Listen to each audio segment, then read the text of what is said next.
So you have to list out all your favorite games. Hundreds a lot you thought, but there's no room to waste. Even if you ponder it so very long, someone on the internet will tell you you're wrong.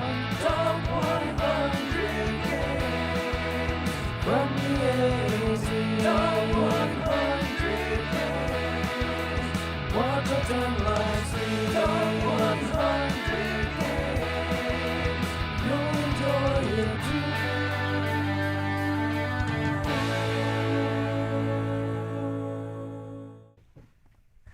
Hey everybody, it is the top 20 through 11 of our top 100 games. I don't know, me and Chris. How dare you disparage the good name of Roy Cannaday? I popped into scene just here for this top 100 list. I'm here. I'm ready to do this. I'm Roy Cannaday. I'm Wendy Yi. I'm Camilla Cleghorn. I'm Chris Yi. And Hey, I've been that's our sitting still names. the whole time. Woo! I'm excited about this. We are like at our very top games here. This is the second to last list, which Chris would call the penultimate Second list. to last. Chris likes to say penultimate sometimes, but not today. Penultimate is one of my favorite Is this the words. Penn and Teller list then? It's magical. That's true. It's Penultimate, and we're going to straight tell you about it? magic up in here. But yeah, I'm really excited. Like, these games are like some of our very favorite games ever. Like, I bet most of these games, like if someone's like, hey, want to play this game, I'll say we'd no way. basically be down. Done. Right. I think there are a couple in here that were like heartbreakers though, because the Oh, yeah? ones that I thought were going to be in my top 10, and when they weren't, it was just like, That is hard, but right? but if I do, you know, There are there some a lot of heartbreakers. these exciting. games that have Yeah. been in my top 10 before, plenty of times. And you want them to There's- stay there, but like 98 degrees, you got to be true to yourself. There's Exactly. only one new game in this list. Like, Oh. relatively new-wise. Oh, For me. I got- I got a lot of nah.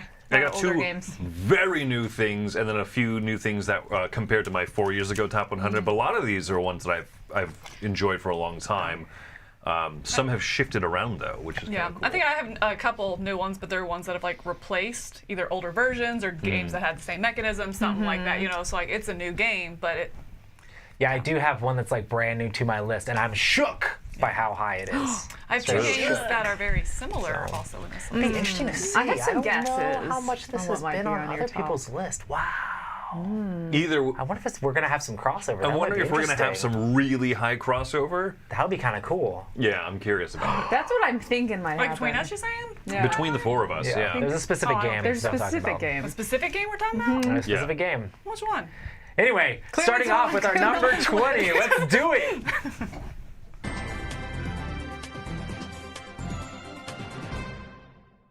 Me. Here it is right here, number 20. Terraforming Mars. No, this is not the new Oh. one. This is one that I've loved for a long time. At one point, this is number 4 on my list when I previously did the top 100 Good games. game.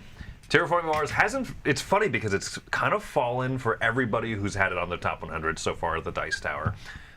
And for a lot of people, it's the card game. The Ares Expedition has kind of bumped it. It's so hard when you have two games very similar. Yeah. Inevitably, one kind of bumps the other. For me, I'm just not pulling this one out and playing it as much, but I really love it. I love the engine building. I love how straightforward the cards are, and yet there's a lot of good decision space. What? I know. Tell me more about this space. It just is such a pure engine building game. Almost every card that you're playing out, every project, everything you're doing is either ramping up your victory points, which becomes money income for every round, or you're moving up these different tracks on your boards, which gives you more plant and energy and heat and stuff that you can use to, you know, tap and boop and bop other cards. I love all that, but part of the reason I love this game so much too is that it's a great solo game, and so I haven't been playing this one as much solo as I have a lot of other newer games, but I'm kind of having that itching feeling of like, I want to pull it out again. The idea of you have to terraform the whole planet in a certain number of fixed number of turns. It has a great win-loss condition for that, and you can also compare scores. So I don't know, this is great, any player count. I really like Terraforming Mars a lot. And you play this solo on an app. You can also as play well. on the app. Like you that's played true. the physical version as well as the app version. Yeah. Where do you Nice. fall in the discussion of Terraforming Mars, Ark Nova kind of not taking over, but pushing it down? Oh, that's true. That's another. You Yeah, Ark Nova is not on my list. I think it's a good game. I'd pick this any day over Ark Nova. I don't know. I like that card system in Ark Nova a lot, but I don't know. It feels like, for me, part of the reason I don't rank Ark Nova higher is because it still has some of the issues that Terraforming Mars has had, and it's had years to figure out how to avoid them. So I'm fine But with. still put it in there. Yeah, exactly. that So makes some of sense. the Yeah. being Interesting. locked out of symbols and stuff. It's a Yeah, little that happens. A little in less this game. forgiving because they had a chance to fix it, and You'd rather Yeah. go with the So, nostalgic I see. pick. Yeah. So anyway, cool. So yeah, for it's dropped a little bit. I think just because I'm not playing it as much, but it's not so much that new games have like replaced it or bumped it down. I feel like it's easier to claim the milestones in Terraforming Mars. Like it's a little more straightforward in some of the regards, especially because like you can set out the new milestone cards in Ark Nova, and I haven't They're really gotten that to work when fluctuating. I've played it. Yeah. Sure. Interesting. Good little dopamine hits, I think, in Terraforming Mars a little more consistently. So Yeah. that's it. That's Nice. for me. Number 20. all right. My number 20 is a new game, but I've played I think at almost every game night that I've been to recently. This game has come Wow. out, and I've taken it. I'm trying to think, 'cause I took it up to Fort Lauderdale, played it definitely at Dice Tower West. Anyway, so every big get-together I've been to recently, this game has come out, and it is Bad Company. Oh, It nice. is Oh, so okay. much fun. I think the artwork really sells this game, and kind of keeps it light. But as you're building up your character and your special abilities, and so it has that luck, mechanism where you roll the dice, and then between those dice you can allocate them. But also it has, on everyone's turn, you get to do something, because if it's your turn, you could use both dice, but then everybody else gets to choose one of those die to activate their people. You're also building up your character so they become stronger, ultimately trying to race around this track and keep ahead of the cop car. So I really, really enjoy this game as you are robbers, I guess, and you're trying to not fulfill contracts, but do these little heists and collect these cards. Steal And, contracts. How close is this to Space Base? Like, is it really so I haven't close? played Space Base. I don't know. I played Sounds both. extremely It similar. does have that look, yeah. Yeah, I mean, it has a lot of similarities with Space Base, but I feel like there's also just kind of more. There's just a few more avenues of what to do, and I think I In this? appreciate that. Yeah. Cool. I really need to Right. play this. I haven't played it yet. Yeah, I 'cause there really is a enjoy good- Space Base, but it has like sort of the same vibe, so that seems kind of cool. Right, because I really Yeah. like that balance of trying to get the different. I'm going to call them contracts, but the contracts and the right symbols for that, but also taking time to build your characters up, but also moving around the track. And so it is a balance of a couple different things in it, which I think it's still, I would consider a light game. You can teach it to just about anybody, but because of that multiple different kind of decisions, you can make decision space. Yeah. It just gives it a little bit more depth to it, which I really appreciate. So my number 20 is Bad Company. Nice. My number 20, I put this on here just for you, Roy. It is a roll and write game. Oh, This that was sarcasm. really mean. That was. Wow, ooh, that's love, the shadiest love. moment of this entire Jeez. Okay, let's see what it Wow. is. All right, it's Castles of Burgundy Dice. This is the ultimate travel game. It's one of my favorite roll and write games, and I think just because it's got really good decisions. There's a lot going on with it, and it gives some of the feels of Castles in Burgundy, but it's a lot smaller and extremely shorter of a game. And I just really enjoy the combos of what's going on. So you're rolling dice, you're filling in numbers on spaces based on what dice colors as well as dice numbers are rolled, and you have to kind of move out adjacently, but you're getting powers when you fill in regions. So, ooh, I fill in a purple region, suddenly I can change the number of the die. I fill in an orange region, I can change the color, whatever it is. There's really cool stuff going on, and it's in such a small box that, like, literally Chris and I bring this on the airplane when we play together, like when we fly together, almost every single time. I assume that's what's happening in this picture. 100% what's happening in this picture. Why we took I it. think it happened one time, That one time. but it worked really well. We've done it. It's been more than once. Has it been more It's than been once? more than once. Okay. Definitely. That's awesome. Yeah, but it's just it's great. I love it. It is my travel game. My favorite version of Castles of Burgundy, which, I think it's my favorite That's too. yeah. crazy. well, I mean, I don't assume you have it higher on your list, yeah. Yeah. But yeah, people get the pitchforks out, like the original or bust. So. Sorry, the dice game's It's great. good stuff. So number 20, Castles of Burgundy, the dice game. Breaking in there. My number 20 is another LCG, shocker, but this one is full of theme and story, and it's actually a campaign game as well. This is Arkham Horror, the card game.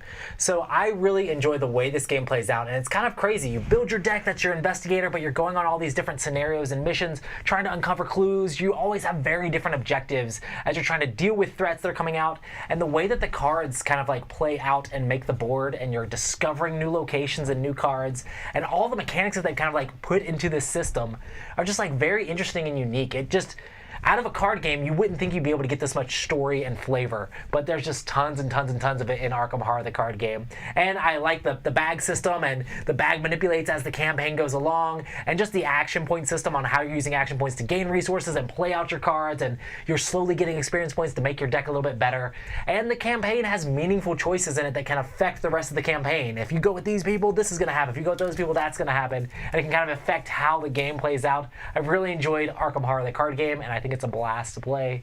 I just really enjoy it. This is a card game that feels like a board game because, like you're saying, for sure. you're laying it out and you're making the board, and then as you're going to the different locations with your different cards, but it feels like a board game. Right. You know, I really, really like. It also gives you that sense of exploration too, because not all the locations are out there at first, and like you're having to uncover and figure out and the tension. what in the world is the Yes. story of this time. Like, what is the actual objective? Oh, we have to get to this space, but we have to get this key over here and move it to that space first. You know, there's all sorts of crazy How is stuff it that time-wise happens. compared to Arkham Horror?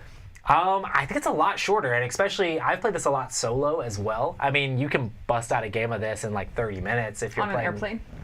No, I don't think you'd be able to play it's too this. big, This no. one, I don't think you'd be able to play on an airplane, mostly just because the table space Right. that it takes up as the game progresses and moves You make it along. sound like we live on an airplane, okay? We're very seldomly on planes. It's a rarity.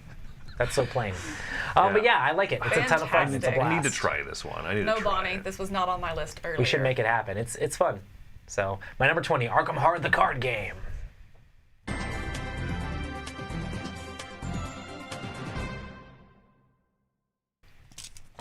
My number 19 is what I'm guessing might be this very high new crossover. This is one of the newest games on my list, a story-driven adventure game called Destinies. This is this is the highest ranked adventure-y story kind of thing. A lot of the rest of my games here are not anything like this whatsoever. I'm proud of you. This is one of those games that's a Shed little a bit tear. out of my wheelhouse, but I love it. Dice rolls and checks and stuff, story, exploration, trying to solve mysteries and quests and stuff that are going on. I think that we're all going to say a lot of great things about it, so I won't touch too much about it, but I love it. It is one of the best implementations of an app into a board game because it runs so much of it, and yet I'm still sitting there at the table, invested and interested in what's going on at the table and what the other players at the table are doing, caring about the story that they unfold because it can really affect me and help me as well. So it never feels like a video game, even though a lot of it's run in the app. Yeah. And I think it's just absolutely fantastic. We played this game multiple times, and it made it so high on our list as a big story game. I'm touched. Honestly, I'm touched. Oh, I can tell what's happening. No, I'm just really excited. I'm really happy. Like if I played more story games with Chris, maybe there'd be more of them on his list. You never know. Maybe. This one I have not It'll played never enough happen. of. There are games that I haven't played, more than a couple times on my list here, but this one specifically because it is so scenario driven, I didn't feel like I'd played enough to really consider it. So it will not be a four-way crossover. But I love this game. I love the arc of this game and that tension of, someone gets their final destiny, and starts going, trying to fulfill that before you even get there. But then you can still win depending if you beat yourself, if you got that momentum and you beat yourself up. And so I really like that that independent arc that you guys both go through. But it's still, in the playthroughs I've had, it goes to a really tense ending, where it can go either way. So yeah. We That need was story one of my time favorite things with Chris, Wendy, about and it. Roy. Oh snap! Let's do it. All right. All right, my number 19 is Tidal Blades Heroes of the Ooh. Reef. I love this game. I love the theme of this game. I love the size of the box. the size. Oh no, I have the deluxe version, so no, I do not like the size of the box. But I do appreciate I appreciate the box and the way it packs up and stuff. But I really like this game. It's a worker placement. You're going to go out to different places on the board in order to gain a benefit, and then try to roll some dice to complete a stunt, which is then going to up your skill levels. And ultimately, you want to take out as many baddies as possible. I think it's gorgeous. 2, it has squishy fruit, which are very tactilely squishy pleasing. fruit was one of the things I was first thinking about. Exactly, I love it. But I would accidentally eat them. But no. But I really just think that those mechanisms are really well integrated into it. So there's tense moments again where you're rolling the dice and kind of that push your luck of I really want to get this skill completed, but I only can mitigate it so many times. And do I want to use those mitigations now or save them later for when I'm fighting the boss? And really interesting decisions on upgrading your dice, and so making sure that you're taking actions to upgrade your dice. But then if you fight a monster, you're going to lose the dice. And so really trying to plan that well to make sure you constantly have this like flow of dice and at certain levels that you need through. It really sets up for some nice, more strategical decisions. I mean, you have two or three plays planned out in your head, but then someone takes your spot, so then it's the having to adjust to that strategy. So it's like you have this strategic, plan laid out, but then you have to be a little bit tactical in order to make it work as the stuff adjusts. So anyway, my number 19, I love this game. I really want to play this more at like a lower player count because I enjoyed what was going on in the game, but I felt like there was a downtime at high player count. I feel like at like 2 or 3, like I might like it even more just because I love what's going on in the game. It gives me very much like a Champions of Midgard sort of feel, but there's really cool things you're doing. You get to fight monsters. And upgrade dice is really cool. It is really cool, and I know it catches a lot of flack because of that losing the dice mechanism. I love it. I love it too. Risk reward.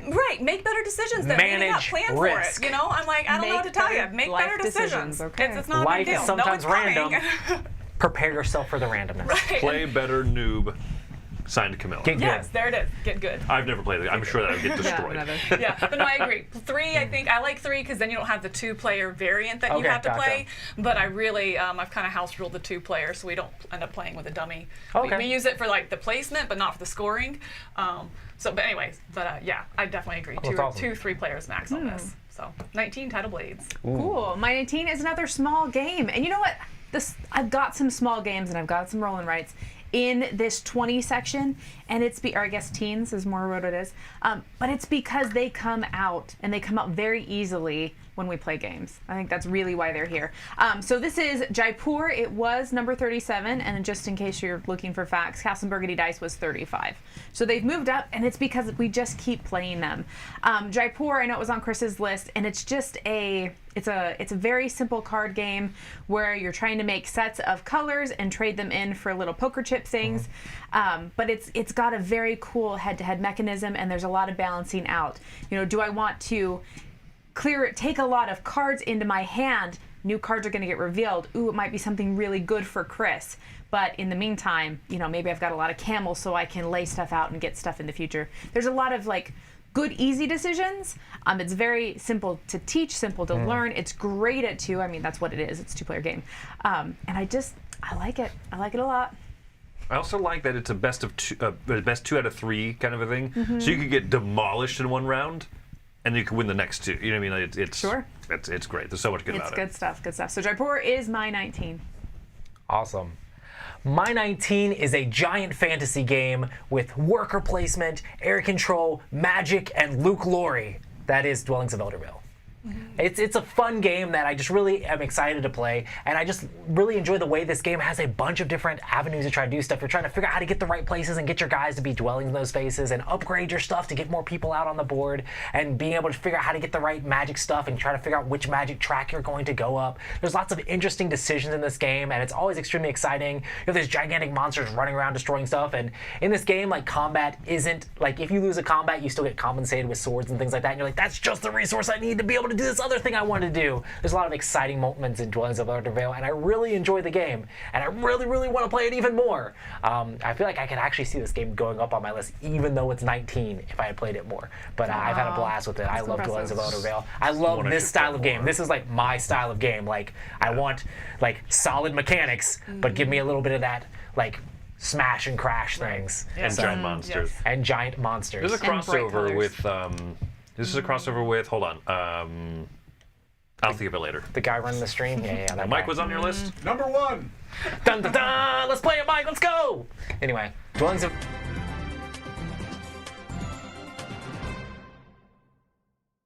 I was wrong. We're gonna give Mike a promotion after that. My number 18 is also very brand new to my list, but unlike Destinies, this is the complete opposite side of the gaming world, I think. My number 18 is Golem. This is a game that was a struggle to learn. This one, Roy witnessed me just for almost a week straight, like, what does this symbol mean? What is that? But once I got past that, this game really sings. I also feel like I might be one of the people on the planet that knows this game best inside and out because of how much I poured over the rulebook and stuff. As well as you've taught it, like, multiple. many I mean, I think you times. played this game for like 2-3 weeks solid. Like, Yeah. Right. and every then- game night you were teaching somebody. Or, And then teaching at the retreats and the conventions and stuff. Right, Taught this to yeah. someone at Dice Tower West at like But you also were like in 11:30 at contact with night. the publisher, answering questions and like that kind of stuff too, right? No. Oh no, I thought. Okay. No. No, I mean, I just read a making lot of up Board Game Geek stuff. threads. It has maybe its, that's what it was. It has its issues. It has symbolism stew. It is just everything in there and stirred around. But the game is almost an iteration of Grand Austria Hotel. You draft marbles out of the dispenser, and it's just like, it's basically a dice drafting game, which I love, but the color matters, the number of marbles in there matters, but you can also take these little worker placement actions in there, and so you always have this great tension of, do I draft a marble while there's a lot of them so that the action is stronger? Do I take this worker placement spot so that nobody else can get it? It's a phenomenal game. You are constantly getting stronger and better, even though there's only 4 rounds. By the time you do an income phase for each round, you feel immensely powerful. Someone mentioned we should do a top 10 games, or somebody should do a top 10 games that you like ramp up your strength. Oh. This is one of those, and I love that. Where you are at the last few actions of the game is so wildly different from where you are at the beginning. I love this one. One of my favorite big, chunky, heavy Euro games, Golem. Should we call them half pipe games? Ooh? I don't know. Oh, I get it. I mean, it's more Drop like in. it's more just like bah! Not drop in would Yeah. be like, whoa. All right, my number 18 is Genotype. Genotype, you are playing as a What scientist. a boring theme compared to my pick. Look how brown and beige your game is. Oh, but this is what so do we boring. call this? The It is- right kind of beige, I think is what we Peas, look it's at that. This is the one time I get to say that I'm milking it. Yeah. Okay, I'll let you have it. Fine. This is beige. Kind of that burnt Fact. paper look. It is, right? It's that old parchment because, I mean, you are a scientist and you're trying to develop these pea plants and I guess harvest them for certain genes and manipulate those genes in order to develop certain traits, you know, and I really like what is going on here with the multiple parts of the board that ultimately you want to create and get the right gene sequence in order for a specific trait on a pea plant, but in order to do that, the dice rolls might not be there, so therefore you're also going over and having to manipulate the gene sequence over there and the genotypes in order to hopefully get the sequences that you need to finish your pea plants. So I'm really struggling with describing this game. There's also a lot of alliteration. There's a lot of It is. Yeah. It's like Copy squeezing the same pea 4 plants. words to describe this peas. game over and over.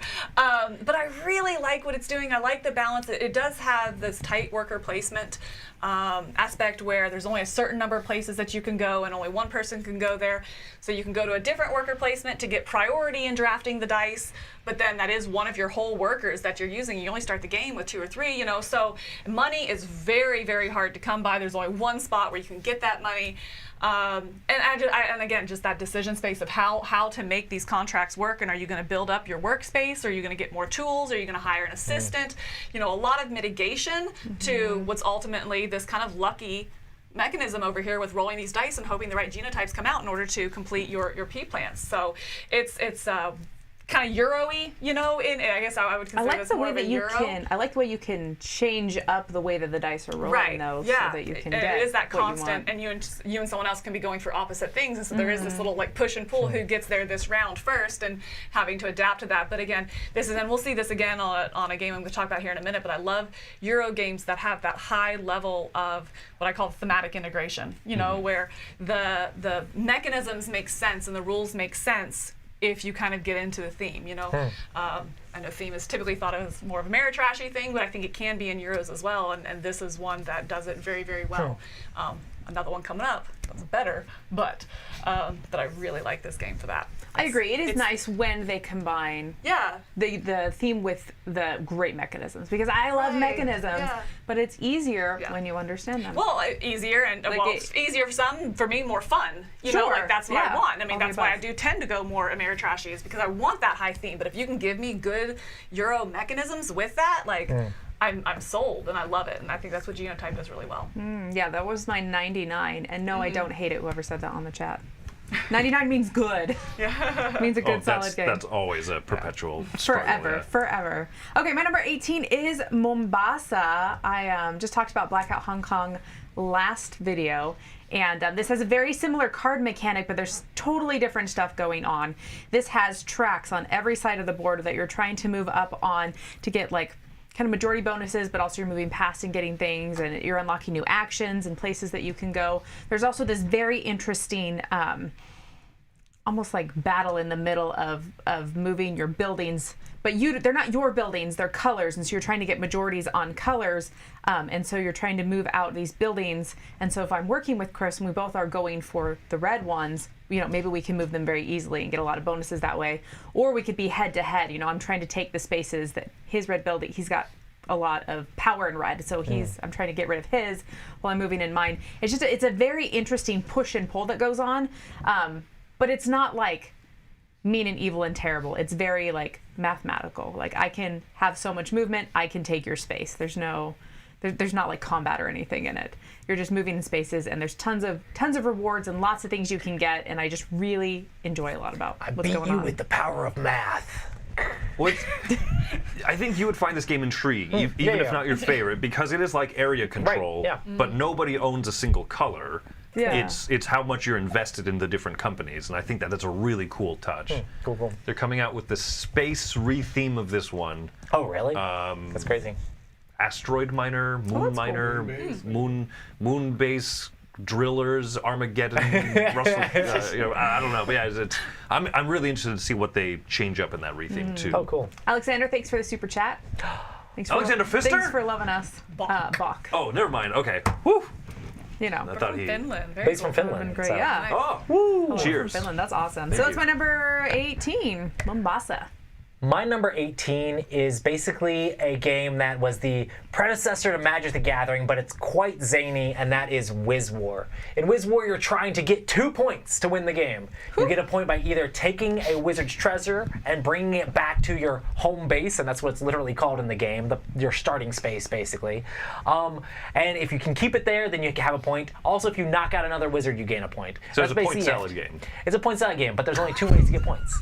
2 whole ways. Ooh, I thought The choices. The choices. But I really enjoy this game because of the card play mechanics, and it has a very much like a Magic the Gathering style card play. As you're playing out different cards that do attacks and all sorts of crazy things that move things around, you can rotate the labyrinth that you're going through. You can do things like unlock doors so you can get to places easier. You can like move way across the board with all sorts of stuff. You can zap somebody with lightning. And there's a lot of counter spells and things like that as well. So it's like, you zapped me with lightning and I countered it, and then you countered it back. This game is also a game that you can't really take very seriously. I mean, you have wizards like hitting each other with giant hammers and stuff like that, and gluing down their treasure chest to keep people from picking them up. It's just really dumb stuff. But I enjoy it for its silly zaniness and just the crazy weird combos you can play out of the cards that you get in the game.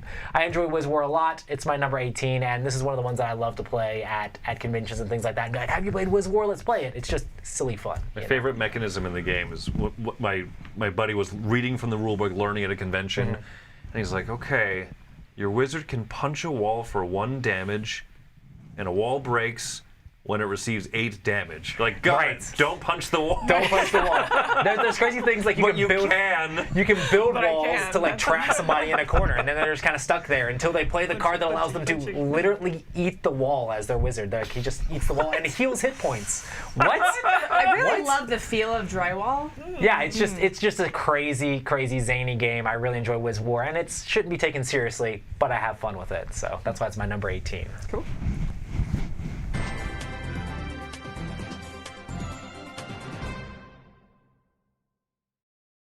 Right, next time.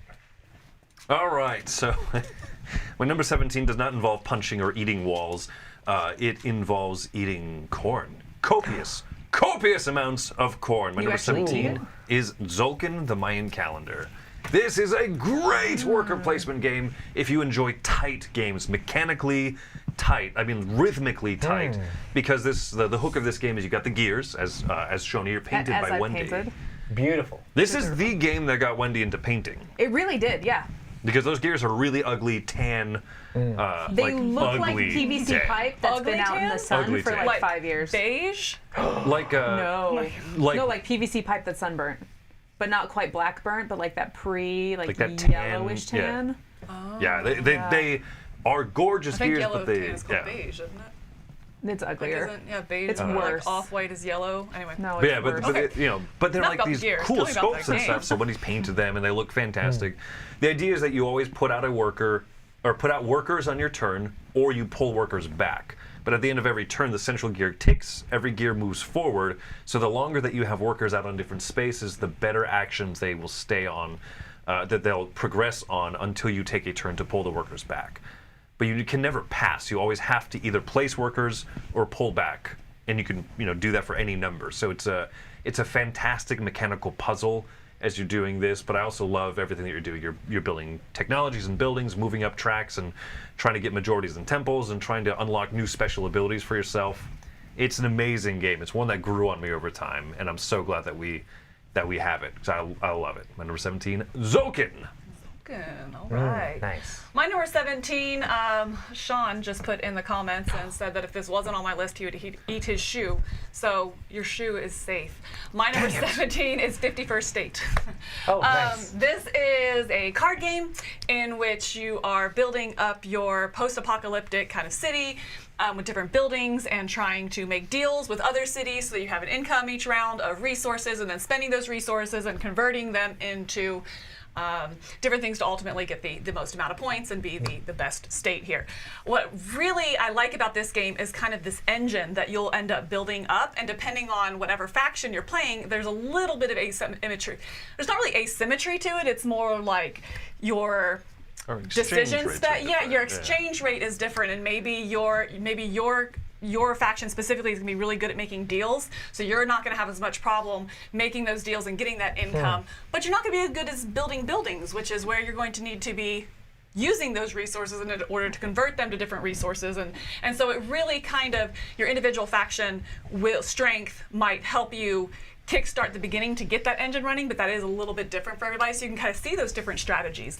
And I really, really like this. I always find it very puzzly, and there's just enough player interaction with the card draft, and you can kind of see the different strategies come to play and come out throughout the game. But yet it's still there's enough interaction, but not enough where I get kind of territorial over my tableaus and I don't like people messing up my stuff. And so there's enough of that to where there is that interaction, but not enough to where it makes me want to Hurt you?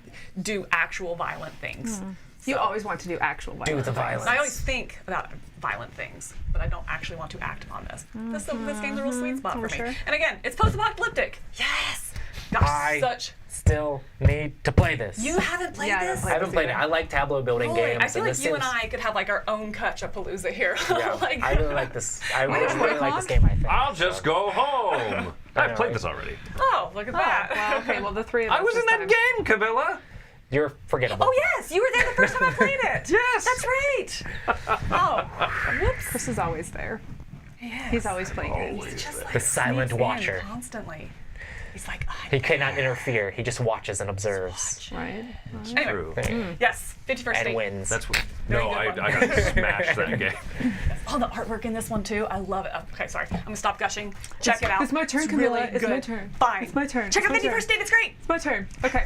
Number 17 is Tiber the Builder. This is another little card game by Alexander Pfister. This was on Chris's list. What do you mean? What was that? I'm surprised this is higher on your list than on mine, because I thought I put it really high. So I thought, oh, maybe it's not on Wendy's. You know what? There's something about this teen range that is just like my little card games that we pull out often, and that Yeah. I just feel like if we're sitting there and we're like, I don't know what to play, like this is one of the games that comes to mind all the time. I just love how like smooth and simple it is. It plays really well at 2, and I really like the decisions and the decision space. I'm stealing Camilla's term. Of just choosing what you're going to do with these cards. Are you going to put them in front of you for set collection and discounts? Are you going to spend them so that you can gain fists, so you can build buildings later, so you can get more good stuff and more? It's great. I just love how smooth it is as a card game, and it's one of those that we just keep in our little quiver thing, and it's so easy to just pull out and play. So yeah, the teens are all about them card games. So that's number 17, Tybor the Builder. I love that one. I absolutely love it. My number 17 is a big, gigantic space game based off of an IP from a sci-fi show, and an older IP as well, Battlestar Galactica. I had never even seen the show before I played this game, and I love the gameplay of this game. I just love the idea of working together to try to maintain the spaceship, but all the while there could be Cylons amongst you that are secretly trying to destroy what you're building. There's a constant onslaught of Cylon ships just going and attacking the ship the entire time, and you're trying to fulfill these different objectives like water crises or like explosions in the ship, and trying to keep those things from messing up the ship, messing up your morale, messing up your food, messing up the other ships that are trying to jump with you. It's so funny, the very first time I watched the show, I'm like, this is just like the board game. It's just so weird to get it from the opposite end of that, but I really enjoy Battlestar Galactica. I know this game is super out of print now, but I really love this version of the game. It's just a blast to play. I love all the characters and how different it can feel, and just those moments of like, oh my goodness, they're a Cylon, you're a Cylon, and just all the accusations that go around the table. I played this on the cruise, and it was quite a raucous game. Yes, it was. But it was very fun, and it's just one of those reasons why I just love this game. It's so much fun. Every single turn, you're invested just because you're trying to keep those crisis cards from messing you up and make sure you get your jumps in there to get enough points to win the game. Or wreck the game for everybody else. So it's a blast to play. I'm really curious how much I will enjoy this. It's interesting because I'm hit or miss with that, with the whole betrayer thing. Did you like Unfathomable? I was okay with it. It was just long. Okay. This is also very long, yeah. but I feel like it's more mechanically sound than Unfathomable Than it was, is. okay. And it has explosion tokens. Did you see that? Explosion tokens. So yes. I watched that? They this look show good. at some like point in life where I was like between jobs, there it and is. so I finished this in like a month and a half. I watched all of it, wow. and I barely remember anything. Yeah, the very Because I just first few consumed so much episodes all at is very once. much what this game is, and it's very true to that theme, but also is a really solid game that I feel like has stood the test of time, but probably won't ever be reprinted because I think they lost the license to that. So I love it. It's a blast, and that is Battlestar Galactica. So say we all.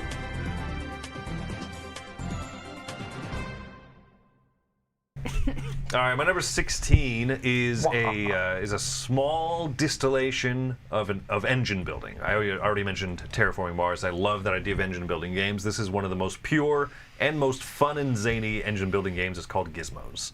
Ooh. This was wow. This was at one love point it. my number 47, and I was really surprised putting this list moved up together a lot. that it jumped up this high. And I thought that's weird because I've always said that I think Barron Park is my favorite. Because you Phil Walker finally Harding won game. this. You finally beat me. Yes. That's it. You That's did. what happened. That's the one thing that the first thing you told me about this game is Chris is like, this is a really good game, but I've never won. I almost always get wow. demolished. Let's make this clear. Congratulations. But That's a big deal. and we've talked about this before. I really love it. The idea of just, it has that splendorish feel of get resources, pay resources to get cards, but those cards allow you to have just zany turns that allow you to then activate other columns and then go through those columns and activate things. But for me, it never feels like it gets out of hand, which is very impressive because what you're doing, the resources you get, all that stuff is so easy to manage. And so this is one of the purest engine building games out there if you want to be introduced to something that allows you to feel awesome. Once again, another one of these games where that ramp up curve is just huge.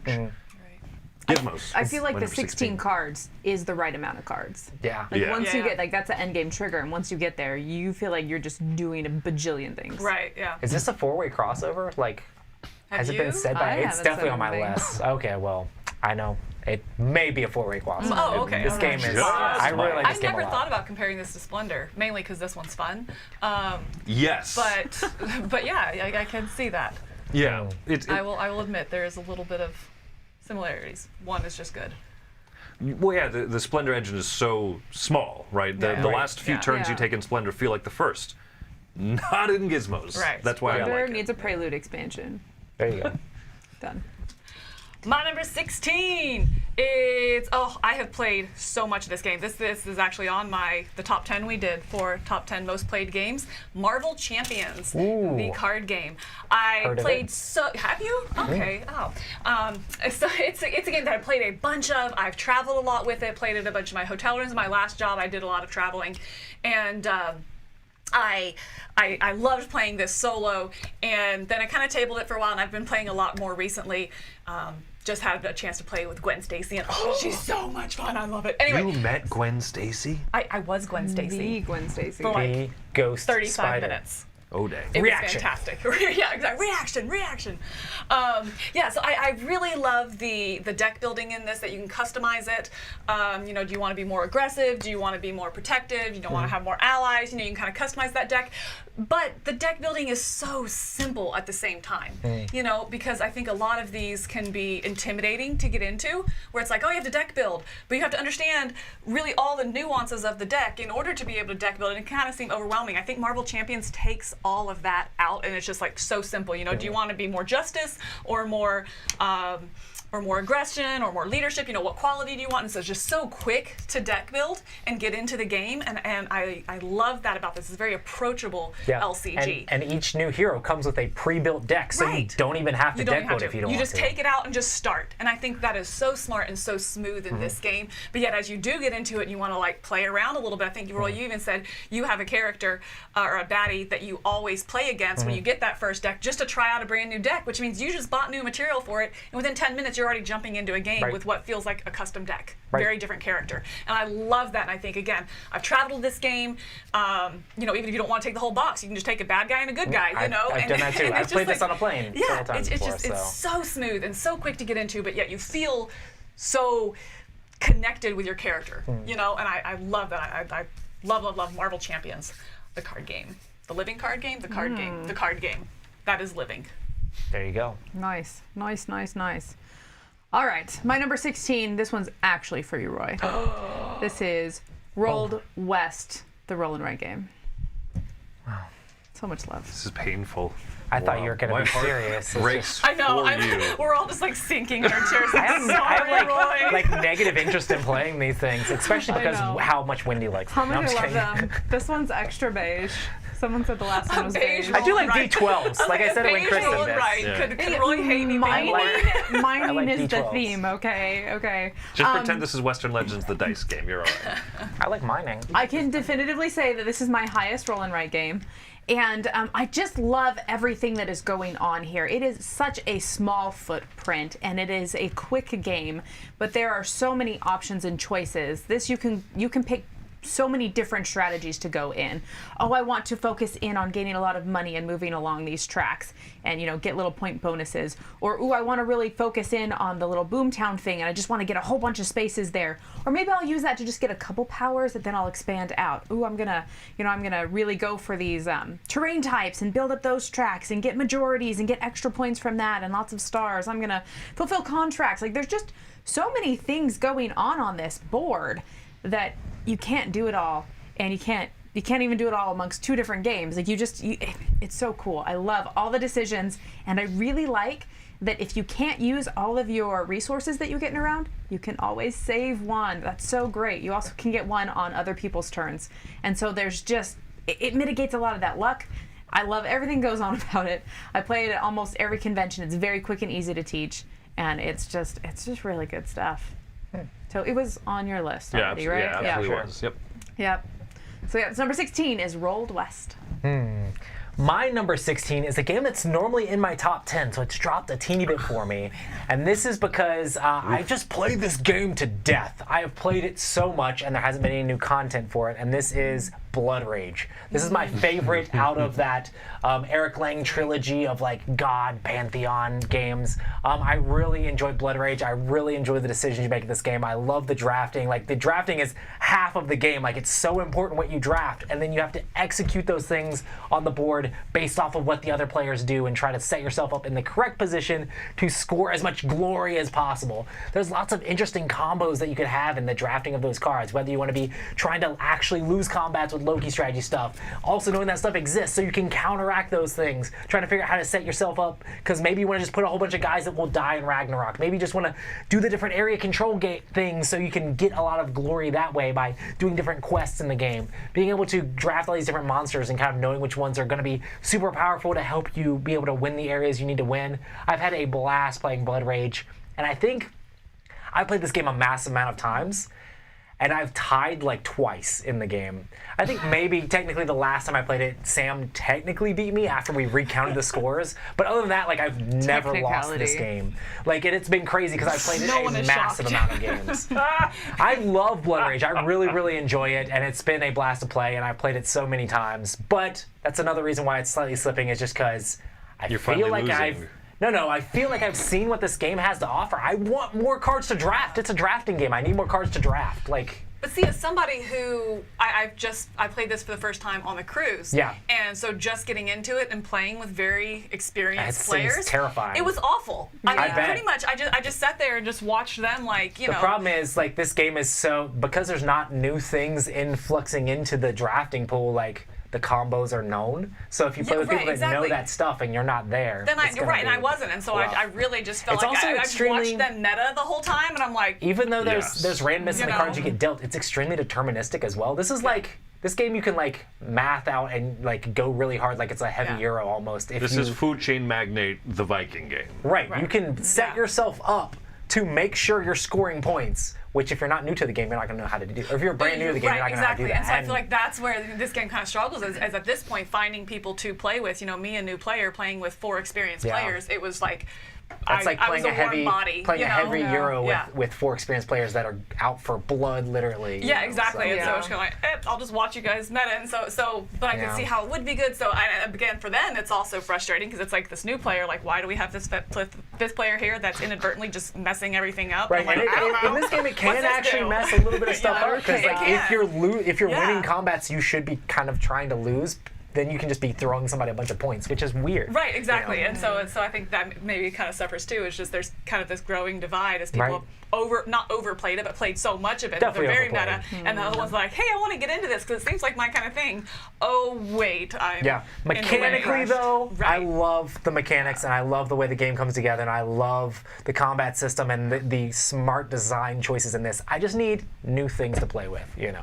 So, Blood Rage, my number 16. Nice. For glory! Dang it.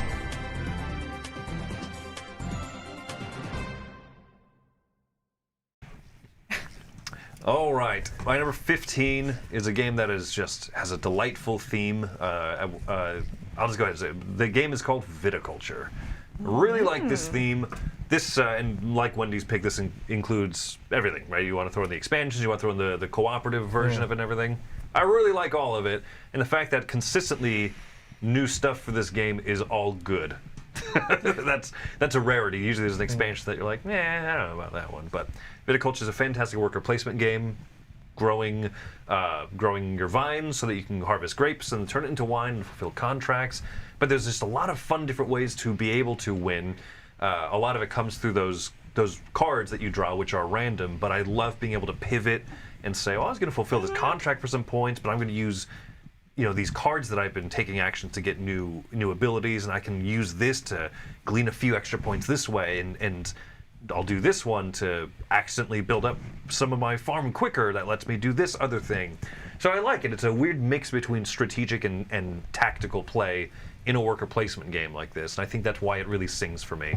I love Viticulture a lot, and I really like the cooperative mode, so sits very comfortably at number 15.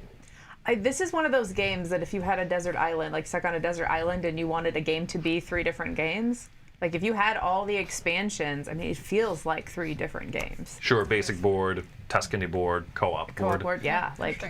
But they're all really good. That's a good point. I should have made that. One of the things I like about Viticulture. No. Right.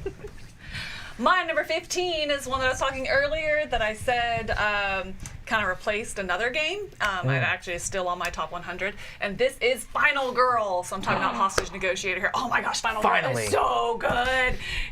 It is a kind of horror movie trope where you are playing that final girl. You all know the one, right? And you're going through, and there's these different scenarios that you can play in. So maybe you're playing in a camp, where there's a butcher running around or a ghost running around, or you're playing in a haunted mansion, or you're playing in in this dreamscape kind of thing. So you choose your place, and then you also choose your final girl and your baddie. So it's very mix-upable. What do you call that? What word am I looking for? I'm so excited about the game. Modular, thanks. There we go. Mike for the win. Also, Chris helped. But Mike.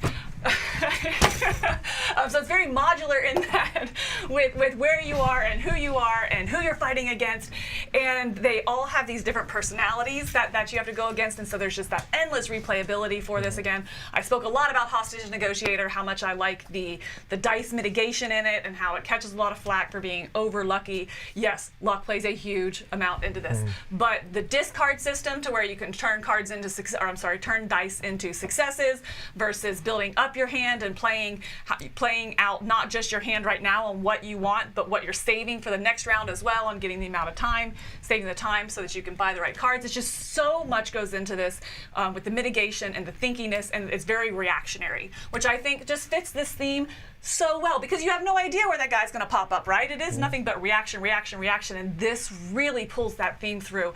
Oh, and it's gloriously bloody and gruesome and just gritty, fantastic. I love Final Girl.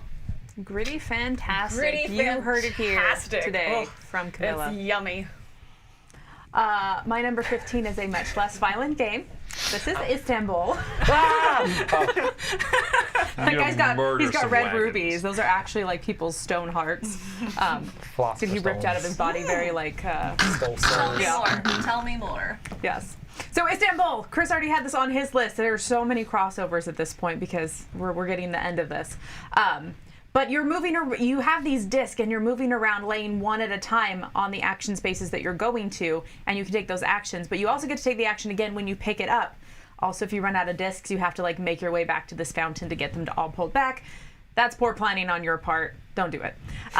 But I really enjoy that moving around. You're trying to add goods and you pick up money and you're trying to trade them in for rubies. There's lots of different ways to get the rubies, and everything gets more expensive after someone purchases one.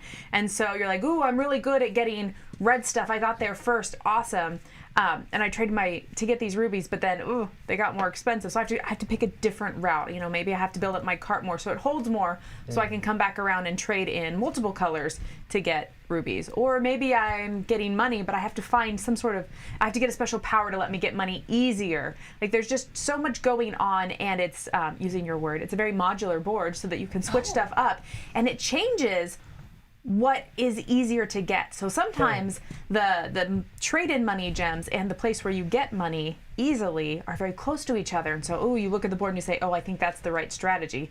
But other times, things are very spread apart. And so it's really cool, all the things that you can do. And you kind of have to read the board at the beginning, but then also see what's going on. So Istanbul, awesome, great game. That's my number 15.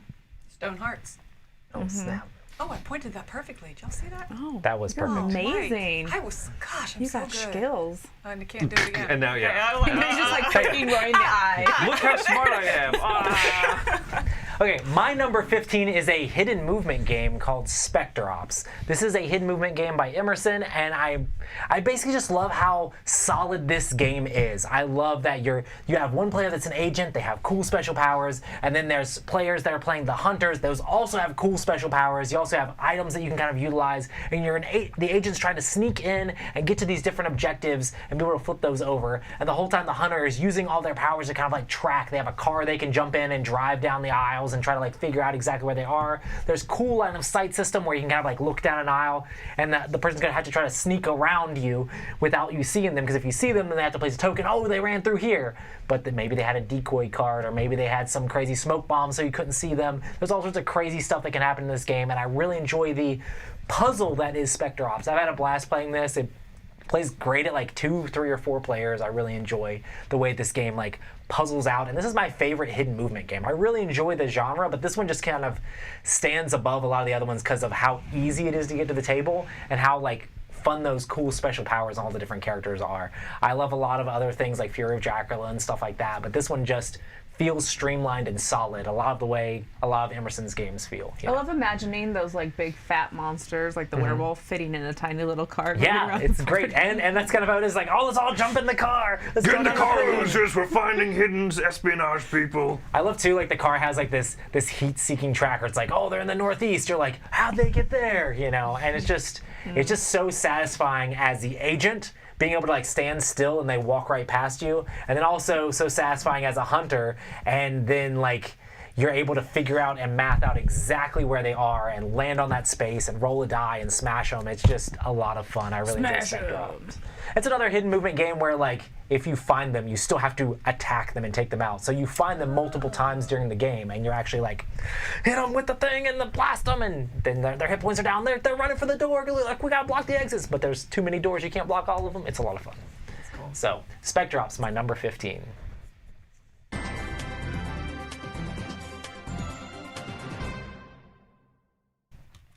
Hey, for number 14, how about an exciting theme? Ooh. Like slaying gigantic evil nemesis boss monster type people. Are they beige? No. Oh. No, absolutely Can't. not. They're epic No. boss monsters. Number 14 is Aeon's End. This is a cooperative deck building. They look like that.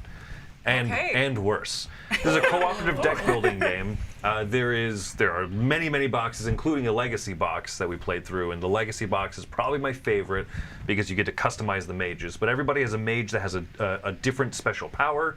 You are, you have a fixed lineup of cards in the middle of the table. So instead of the kind of deck building games where there's a variable market that keeps sifting through, you've got 9 cards to purchase from. And yet it still makes decisions really interesting because they all can do different things, and you want to figure out how to stack your deck just right. But you are just smashing monsters. Every session of this feels like a big boss battle in a video game. There's never the like, okay, let's just pick off all like the little guy. We're gonna go slay rats for like a half hour. Everything is just a huge nemesis that also behaves very differently. They have their own deck of bad stuff that happens to you that always behaves differently. And they're not hard to learn how to go from one boss to the next one. So it's fun, it's very modular feeling without all of the complexities that can come from, let's change up the boss. Okay, here's the tome that we need to read. No, you just flip the boss card over, you're like, he does this, got it. And yet it feels very different each time you play. So that's my number 14, Aeon's End. One that I think that you two would have fun with. Okay. Yeah, Yeah, you've just said never that to played me it. before. Yeah. Yeah. So we'll add it to the list. There's been a couple. Done. Yeah. Perfect. I Awesome. wonder if our like top 20 are just going to be all crossovers, Chris. Not hinting at anything. I just wonder. I think we all Maybe if you know guys that. play games I together was on that. That sometimes. was on my list last time, the time before. One of them times. Yeah, that's right. It was on already the my previous list. video. I think. Yeah. Yeah, I mean, the games that we love are inevitably going to be probably a lot of the ones that we played together. Yep. Played together a lot at 2 players and stuff. So Well, I don't think my 14 is going to be a crossover with anybody right now. I think this one is one that is going to need more time to get out Okay. there because it is app supported. It's not app driven, but it is app supported. And admittedly, when the app first came out, it had a lot of bugs. It was kind of rushed getting the app out because the game was produced quicker than anticipated. And so they're still working on the second version. They have done multiple updates to it. I personally have never had a problem with the app, but that's because when I got it, I shelved this for like 3 months. And so I have had a great time and great experiences with Sea of Legends. Oh, it's piratey, fighty goodness. I'll get excited. Okay, hold on. So in Sea of Legends, you are pirates. I'm sorry, I get big. I'm really glad you don't have a hook on one hand with the danger of going on right there. In Sea of Legends, you are playing as individual pirates who have a lover and a nemesis. And so you're going through this and it has a storyline that you can pursue. And you can do a couple different things. You can pursue your storyline with yourself, your captain's story that you're going out for this reason and trying to advance this storyline. Your lover and like develop this relationship with your lover, and maybe you're avenging them, or maybe you're helping them find a long lost family relative or anything like that, or your nemesis, and you can go out and fight your nemesis. And what's really cool about this game is at the very beginning, you set up in the app who you are, who your lover, who your nemesis is. And every player does that, and your storylines might interweave. So my lover might end up being your character's like son, or next door neighbor. Okay, not next door neighbor, she's in the little sea, but you know what I'm saying. Next island next ship neighbor. Next right? scene neighbor. And so it's really interesting. The app crosses those storylines, and you can be developing multiple at the same time. And there's also these NPC factions that are out on the board. So some people call it a semi-co-op, because if these NPC factions, they have end goals that they're going to, and if they meet those end goals, everybody loses. But it really is just, to me, that it's not semi-cooperative. It's just another way to get your points, because you're trying to be the most notorious pirate. And you're going to get this notoriety by following these storylines or going out and fighting these NPCs as well. And so it's just another way in order to get that notoriety, because you have to make sure they don't win, the NPCs, but you're also getting notoriety by doing that, because you're slaying these amazing miniatures. Oh my gosh, Mike, can we see them? Mike, Saw a giant goldfish. Oh, look at them! They're so cool, and they're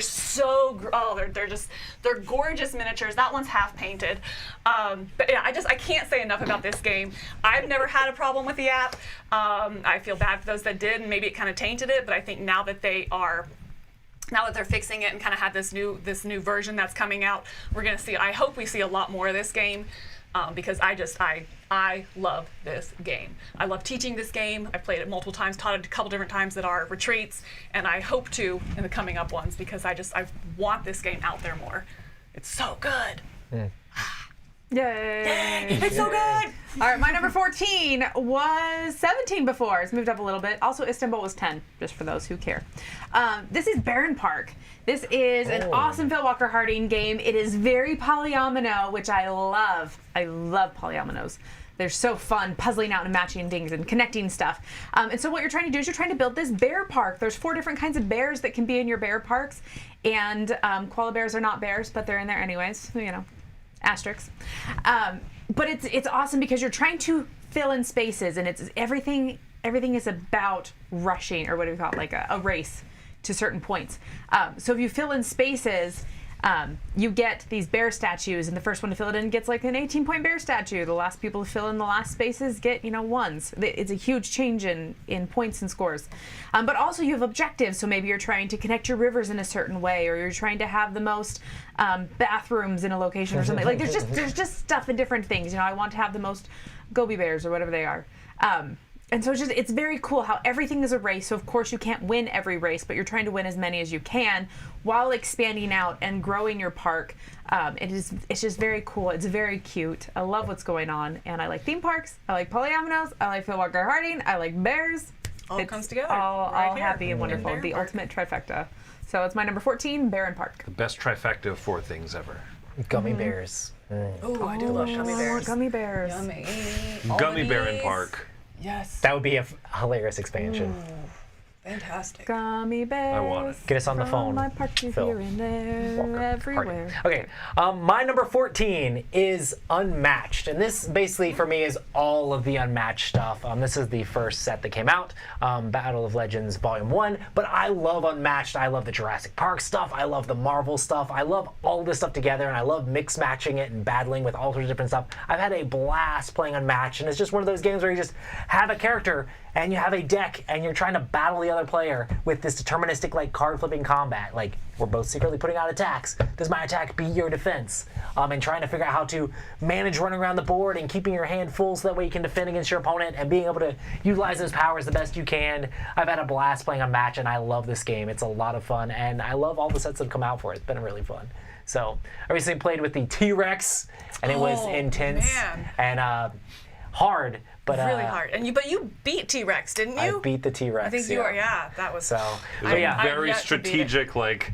It was. Watching you play, I was like, well, normally Unmatched is kind of like quick, Right. but you were just like. yeah, I had to run and hide and heal and jump and dodge and pivot Yeah. and like everything and be like, okay, when do I attack? Now I attack once. Yeah. No, run. That Well, sort of thing. we had this discussion like is T-Rex beatable? Like, and we're like, if anyone can do it, Roy can do it. And Roy, with his like full min-max powers, I did it. But But, he did it. But yeah, I love the Raptors and stuff, and Engine in the other one. I love all of the Marvel stuff and the powers you can get with those characters. I've just had a blast playing Unmatched, and I think it's a great game. And this is another one that, like, at a convention, I almost always play this. Every single retreat, every single Dice Tower event. If there's one other person standing around that's like, I don't know what to play. You want to play something, Roy? It's like, oh, do we have other people to play with? We don't have other people to play with.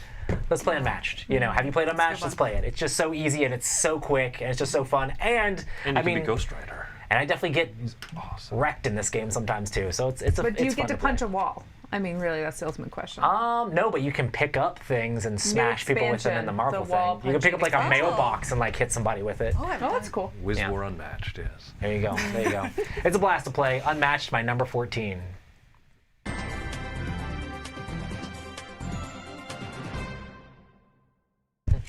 My number 13 is a space game.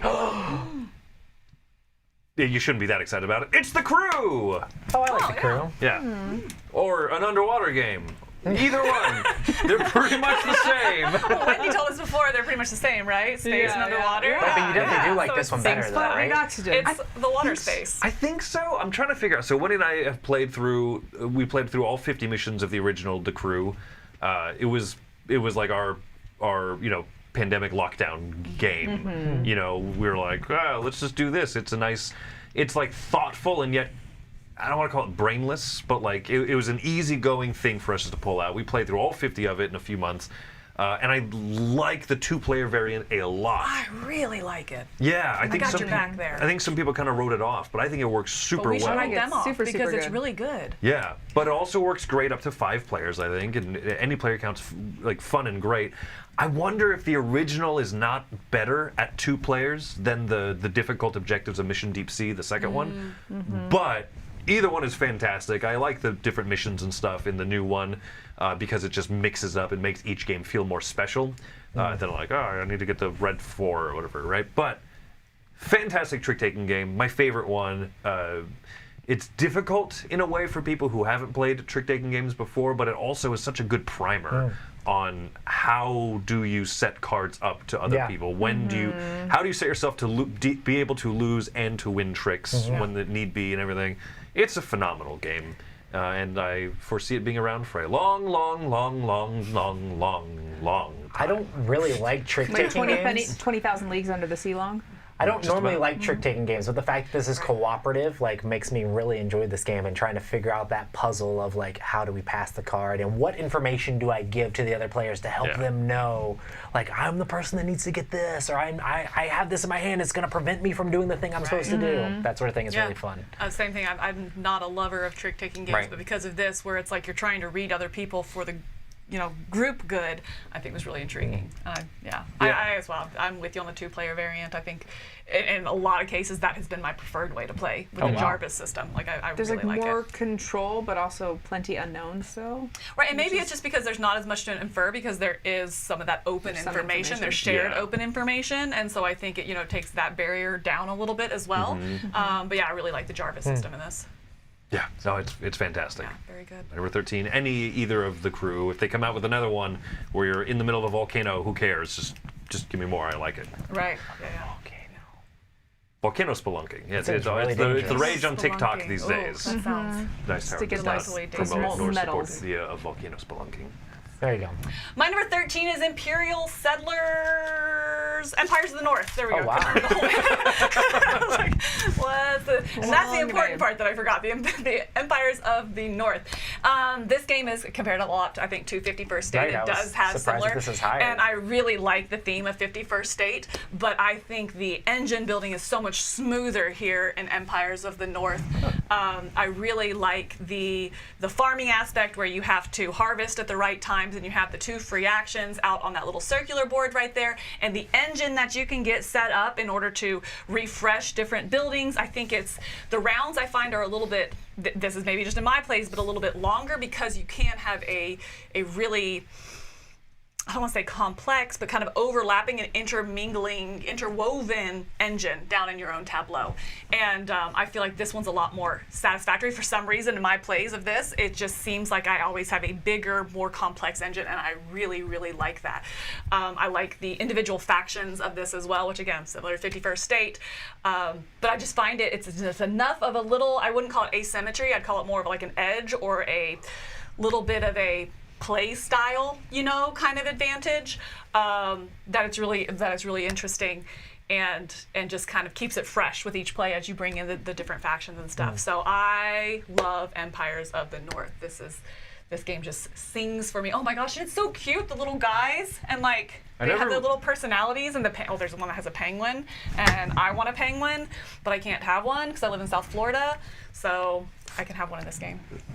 What's the opposite of a fun fact? Super sad fact. You're not allowed to own a penguin in the United States. What? Because Chris tried. I looked into it. Oh my gosh. You're not allowed to privately own a penguin.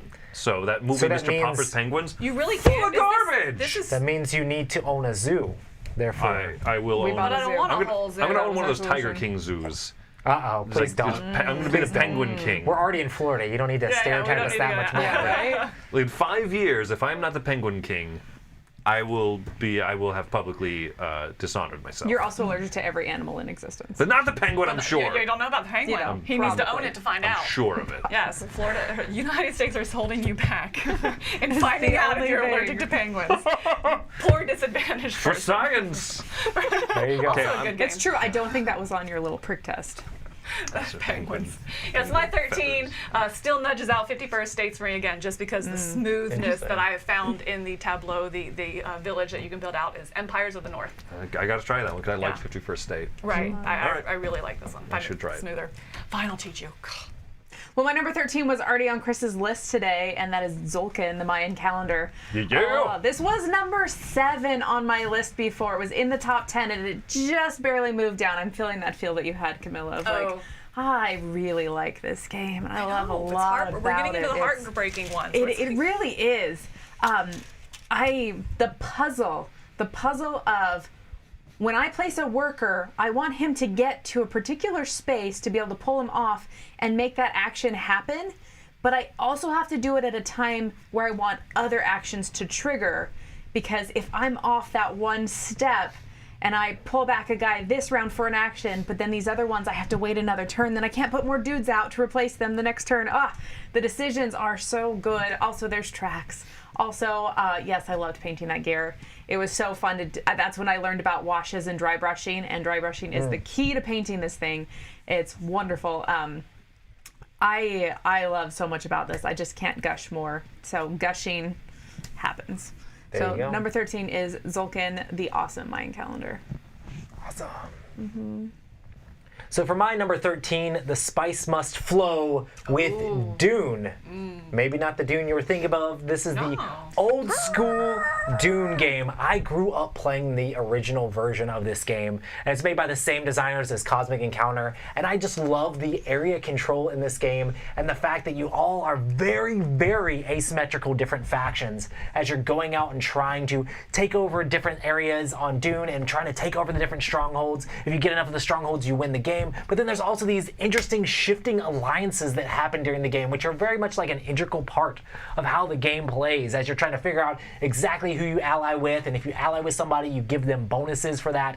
I love, love, love the combat in this game. It has a battle dial and kind of like paper, rock, scissors with the weapons that you have, but then the battle dial is the units that you have on the board, and you're trying to figure out how to outsmart and best your opponents. And if you have the right combos and powers, you can know for a fact you're going to win this combat. But it's like, if I know that they know that I'm going to win, maybe I bid less because maybe they won't spend as much. There's this whole head games and headspace. I love playing this game. It really needs to be played with 6 players to be solid. I've been playing this game since I was 12. I've also enjoyed the Rex version of this game, the one that was themed in Twilight Imperium. It's also really intriguing and interesting. I love that version as well. I actually think I like that version aesthetically more than this, but I just like the Dune theme better on the game, just because it makes more sense with the way the game is set up and the factions just flow better. Pun intended, Pun I guess. intended, yeah. But there you go. Dune, the old school Dune, and this is the Gale Force 9 version. I like it a lot. my number 13.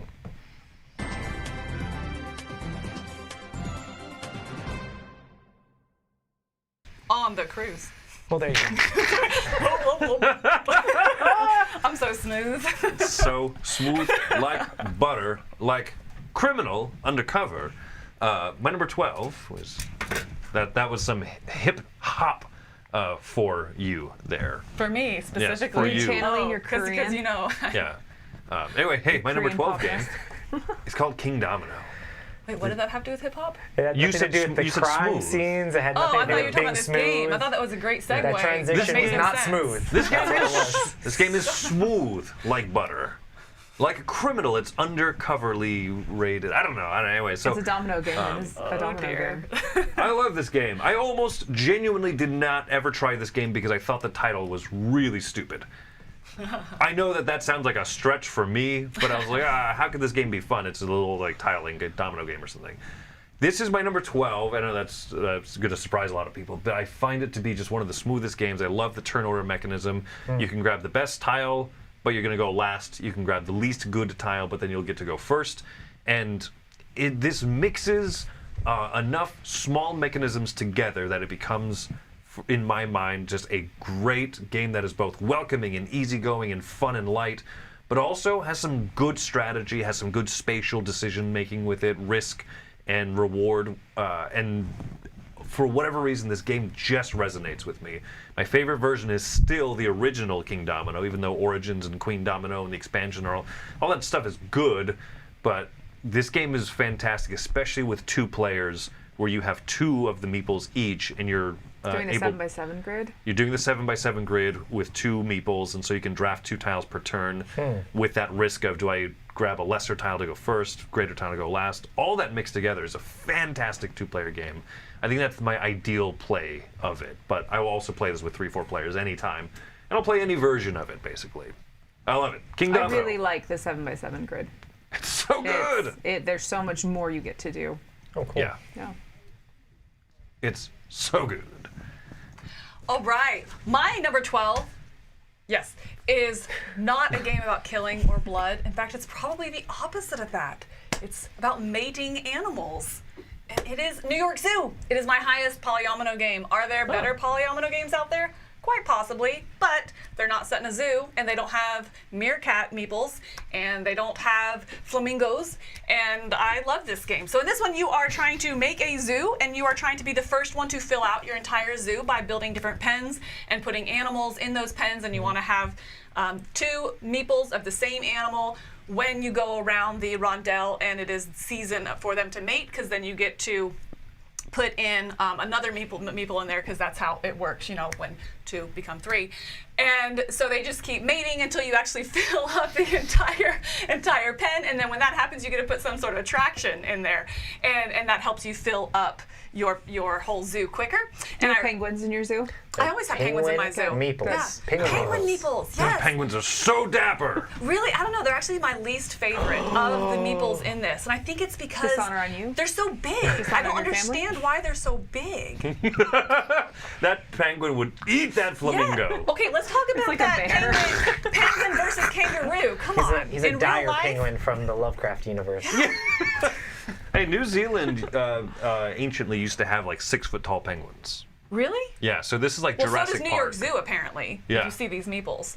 So I love this game. And I really like it because, again, as you fill up your pens and you get to bring those attractions in there also, there's different sizes of attractions. And so when you fill up a pen, you get to, first choice at those. And do you go with the really big one because it's going to help you fill up your pens quicker? Or do you go for that little single one that you really need to in order to complete this whoops of a mistake that you made over there where you backed yourself in a corner and you can't, there's no shape out there. So I really enjoy this game. Again, arguably there's better ones out there, but this one is just really, I think it's easy, it's smooth. I like the rondelle that you go around in the middle in order to select it, and so there's always this whole, there's varying sizes of pens, and so do you get a bigger pen because it's going to take up more space, or do you go with the smaller ones so that you can fill up those pens quicker to get more attractions? And so there's just different decisions to make as you're going round and round, and also, again, you have to have the timing right in order to have the right animals together during the right mating season. So I really, really enjoy New York Zoo. Big pen, small pens. I prefer a ballpoint pen. It's my There you go. my keeper. We have to play this one. I'm gonna bring this That makes home sense this with the week. Yeah, rolling rights Oh, now. this week? Yeah, because I've always been. I'll draw my own It's penguin. Really good. There you go. It's really smooth I don't and need easy to pick I up don't as need well. captured. So, All right. yeah. It sounds like I would love it. All right, my number. What are we on? 12. Oh, hey! I thought I had already said this one, but I guess I hadn't yet. My number 12 is King Domino. Hey! I like was not looking. I skipped this one entirely on my list when I was staring at it. So King Domino, 7x7 grid, 2-player, like Chris said, is like the best way to play this. I love it. I really enjoy the decision space with this puzzle. Is you start with this little castle in the middle and you're building outwards, but it doesn't have to stay in the middle. And I think that's what's so cool about this puzzle is you can expand in any direction, and so you're trying to make sure that you get as much of the same terrain types together in chunks. And so you're like, oh, I'm starting this direction in water and I'm starting this direction in fields. Oh no, I got a water field piece. What do? I'm gonna stick it here and kind of expand north with them both. Oh no, I have this forest now I have to do something with. I don't have any forest yet. Where am I gonna put it? I enjoy that you're moving stuff around, trying to leave as much open, but also really expand your large areas. But you only score them if you get the cute little crowns in those areas. So you could have so much water, but if you never get a single water crown, it's worth nothing. And so it is very cool how you can work with that and just looking at the pieces that are out there and saying, ooh, this is what I want, but this is what Chris wants more. Do I hate draft? There's not a lot of hate drafting, but it can happen. You know, I can still use this. I'm going to take this piece. And there's good stuff. I really enjoy for how, like you said, like just very little and simple this game is. Like there's a lot of good decisions. Have you played this one? No. Okay. If you like the floriferous mechanism, which you do, I think that, because that's kind of where I that was see on that my lifted top from. 100, yeah. Yeah, so I think that. Were you there for that? Do you remember? That's why I said, if you Oh, like that floriferous mechanism, it's so familiar from here. It's kind of Okay. like, it's kind of borrowed, I would say. There's also a few little Easter eggs in the art of like cute little things, and so it's fun. nice. It's fun to just there's peek just a at lot the of stuff. good about it. Yeah. So this is my number 12, King Domino. My number 12 is a head-to-head summoner battle game that's very tactical, and that is Summoner Wars 2nd Edition. I like Summoner lot of Wars a S's. lot. I love it. Like, I love all the different factions you can play with it and how they feel very different. And you have a summoner and walls that you're building out, and you're building units around those walls, and you're basically just trying to take out your opponent's summoner. This game has very much of a hand management system where you're kind of building up, discarding cards to build magic. As you take out your opponent's units, you also get magic, and you use that magic to build more units out on the board and cast different like events and spells and things like that you can kind of use to boost your units or be able to move units around on the board. Each faction plays very differently, which makes you have that very asymmetrical feel as you're playing head-to-head against somebody. And we have 2 extra factions over there that Tom hasn't let me play with yet. But yeah, I keep saying, You slap your I hand keep every saying time you like reach Tom, for what it. about those Bully. Summoner Wars factions? I really want to play them. I'm really excited about it, and I might end up just being like, I'm gonna borrow these for a second. That is how but Roy yeah. talks to Tom, like, Yeah. your reviews are done. I post some new stuff on the channel. Let's play. What about a Summoner Wars game? Have you heard of it? I know it's in your top games, like your top 10. Let's play it. But yeah, I love Summoner Wars. I love the meaningful decisions you make in this game as you try to set yourself up to knock out your opponent's summoner. And it always feels like it comes down to the wire, like every single game, because you don't reshuffle your deck. Once your deck runs out, you're just stuck with what you have left on the table, and it's just like so tense and so exciting playing this game. I love Summoner Wars, and I played a million games of the original edition of it. 2nd edition takes that and just makes it even better. I love Summoner Wars. It's great. So that's my number 12.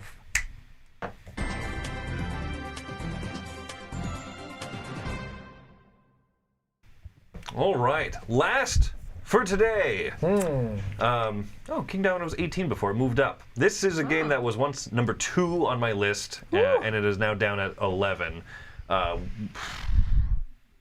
We need to finish playing the 3rd box of it because it's Pandemic Legacy. Really, it's kind of all of 3. Pandemic. Okay. This is kind of my stand-in for basically all the Pandemic games. Got it. So many of them are based in the same core anyway, so I don't want to have. Do I rank Iberia 15 separately pandemics on your from list. season 1, 2, and 0, or what do I do? Yeah. All the Pandemic Legacies are some of my favorite gaming experiences ever. As I mentioned when you brought up season 0, we're halfway through it, and it's It's so good. yeah, and that inspired us. We decided, okay, we need to just We're gonna do finish it. that box. We'll do at least like one game of it a week or something. Okay, Because yeah. I love the the passport mechanism. I love the teams, the vans that you're driving around. Everything about Season 0 is so good, but Season 1 and 2 I would happily replay because it's been long enough at this point that it would be fun to go through that whole legacy campaign again. I enjoy Iberia. I enjoy the different settings of it. So my number 11, Pandemic in general, but especially Pandemic Legacy. Legacy. Very nice. Beer and pretzels, thank you for the super chat. Yeah. Nah, good choice. I like that choice. My number 11 is one that out of every game on the list I agonized the most over. And I had 2 real surprises for my entire top 100. I spoke about Robinson Crusoe being so low, if you will, how that really shocked me. This shocked me that it wasn't my top 10. If you asked me, I would have said this one is top 5, maybe even top 3. And so I agonized, why isn't it my top 10 and how can I get it in my top 10? And this is straight up a Euro with huge theme in it. It is Obsession. I love the tableau building in this and the hand management as you are managing your cards that represent your friends and your family, that you're hosting events at your estate here, trying to build up your tableau, which is your estate, to meet certain objectives in order to ultimately have the best and most powerful estate by the end of the game.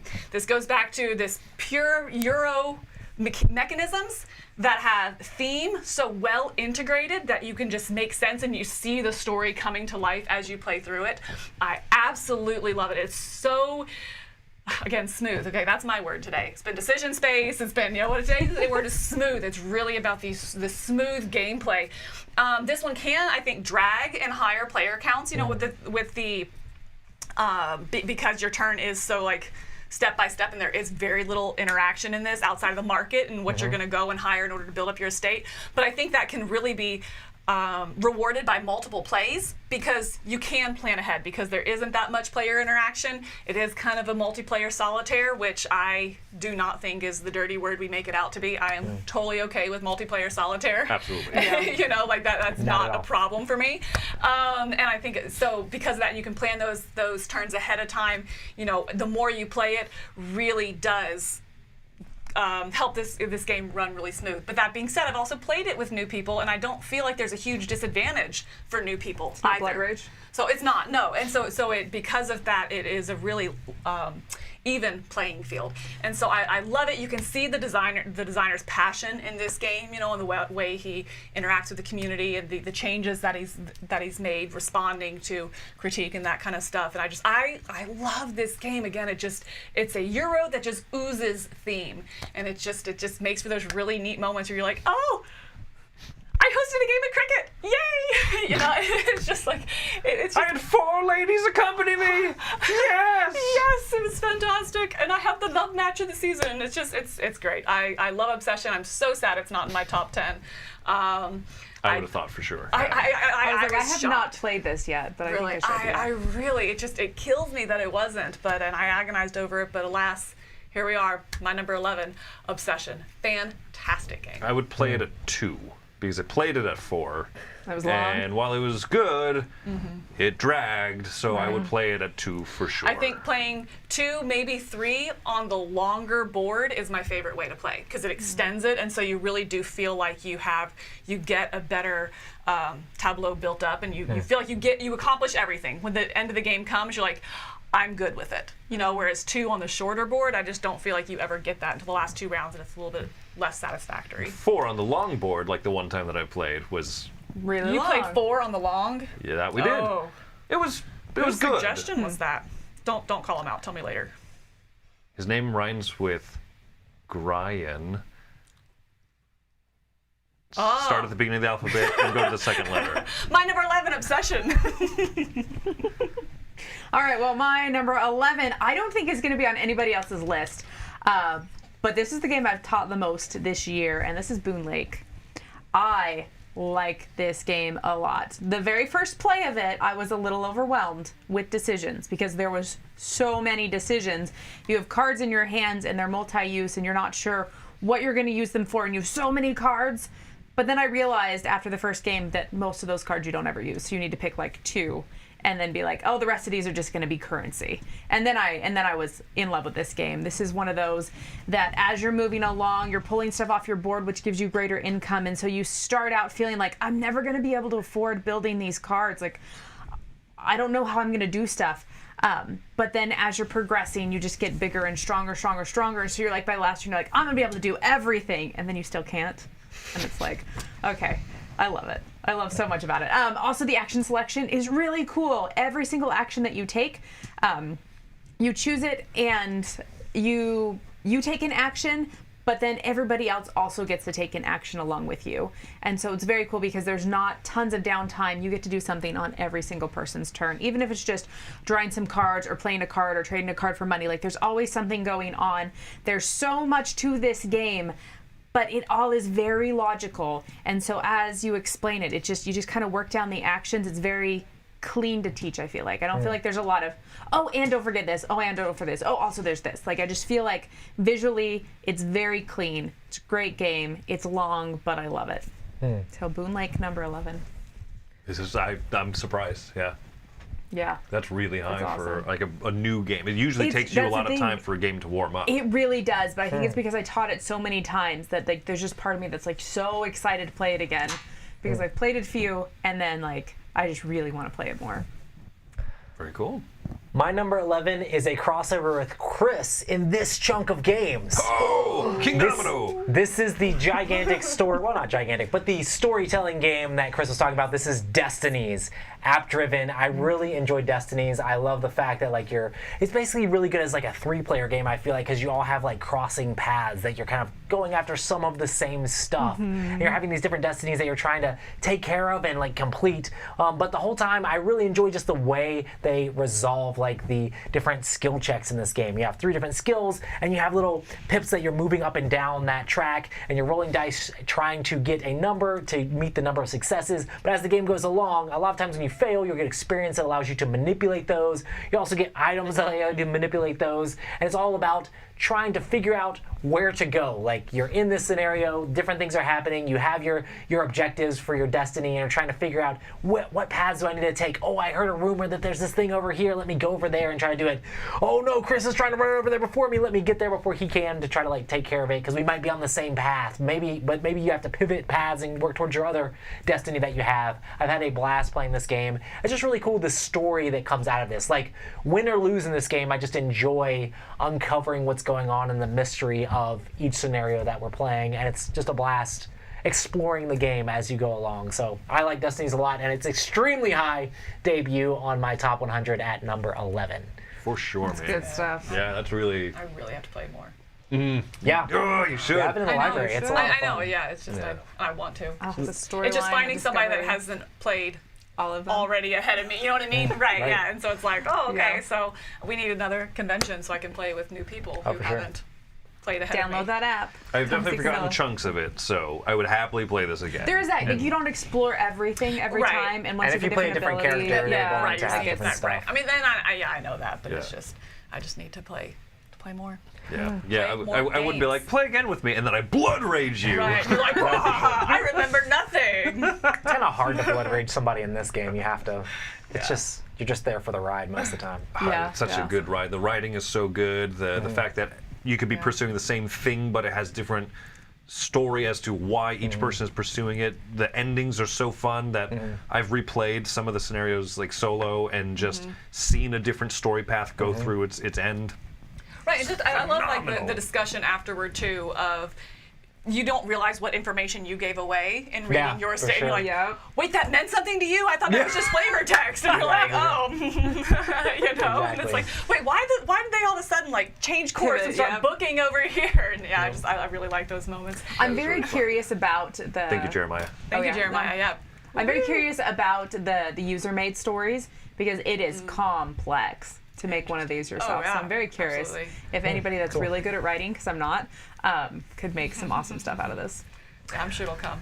Awesome. Well, we only have 10 left for this. Tomorrow. So tomorrow, make sure you're So back for excited. that. Tell your friends, tell your family, Bring get your everybody dog. in on board because you're not going to want to All of miss them. Everybody. all of Wendy's picks. It's going to be great. It's gonna be great. Oh, these all bring a smile. There to are my no face. Oh, well, rolling am I rights to excited you. about tomorrow?